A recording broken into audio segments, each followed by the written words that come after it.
வணக்கம். இன்றைக்கி நம்ம என்ன பார்க்க போகிறோன்னா, சளி இருமல் பிரச்சனையெல்லாம் ஈஸியான மெத்தடில் குணப்படுத்தக்கூடிய ஒரு சூப்பரான சூப் செய்ய போகிறோம். அதுதான் தூதுவளை சூப்.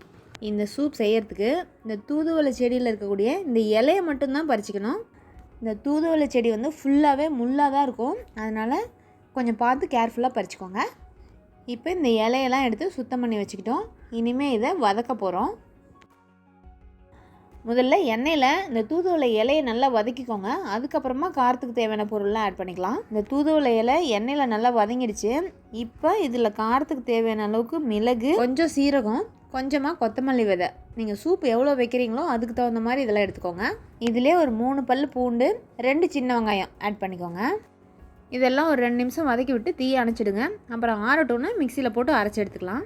நம்ம வதக்கி வச்சதெல்லாம் நல்லா ஆறட்டோன்னு மிக்சியில் போட்டு அரைச்சி எடுத்தாச்சு. இதெல்லாம் ஒரு பாத்திரத்தில் மாற்றிட்டு தேவையான அளவுக்கு தண்ணி ஊற்றி அடுப்பில் வச்சுருங்க. நல்லா கொதிக்கட்டும். இதில் சுவைக்கு ஏற்ற மாதிரி உப்பு சேர்த்துக்கோங்க. அப்படியே ஒரு சிட்டிகை மஞ்சத்தூள் சேர்த்துக்கலாம். அவ்வளோதான், நல்லா கலந்து விட்டுருங்க. இது கொஞ்சம் நல்லா கொதிக்கட்டும்.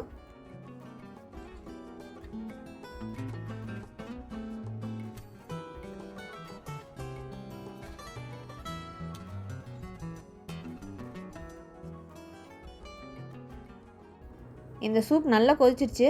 இதில் வேணுன்னா விருப்பப்பட்டால் கொஞ்சம் கொத்தமல்லி தழை தூவிட்டு தீ அணைச்சிடுங்க. அவ்வளோதான், சூப்பரான தூதுவளை சூப் சட்டுன்னு 5 நிமிஷத்தில் ரெடி பண்ணியாச்சு. சீசன் சேஞ்ச் ஆகிற டைம்லலாம் அடிக்கடி சளி காய்ச்சல்லாம் வரும் இல்லையா, அந்த டைமில் இந்த மாதிரி தூதுவளை சூப் அப்புறம் முருங்கைக்கீரை சூப்லாம் வச்சு குடித்தோம்னா சீக்கிரமாகவே சளி காய்ச்சல் இருமல்லாம் சட்டுன்னு பறந்துடும். சளி காய்ச்சல் இருமல் தும்மல் இது எல்லாத்தையும் துரத்தி அடிக்கக்கூடிய தூதுவளை சூப் ரெடி.